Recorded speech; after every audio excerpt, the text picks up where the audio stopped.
দোস্ত, আরে ভালো আছো তো না? হ্যাঁ, তুমি না কইছিলে যে কিছু কাঠের দরকার। কাঠ আও তো কিছু আও দরকার কাঠ ছিল। দেখাই। এই যে মনে করো আমি ব্যবসা ওই আলুটা ছাইড়া দিছি, বুঝছো? আমি কাঠের ব্যবসা ধরছি। আমার এটা আগে তো নেই জানা। এখন মনে করো যে যে তালের কাঠ কিনছি। তুমি তো কইছিলে খাট বানাবা কইরে।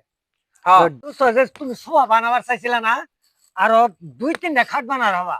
এই খাট দিয়ে যদি তুমি এই খাটের মধ্যে সব দুইটা সাইডে পোলা বানাবো, মনে করো তাল গাছ আছে তো লম্বা পোলাবান, ওই পোলাবান গাছে কুড়ার লাগবে না, বুড়ো হাত দিয়েই পারো হবে। বুঝছো? নিয়ে যাও দোস্ত, দামে একটু কমাই দিব, নিয়ে যাও। এই ইলে যাইতে কইতো নেই স্যার।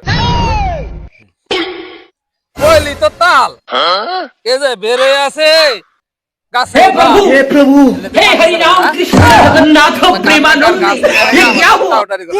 জীবনভর খালি টাউটারি করলো জীবনভর।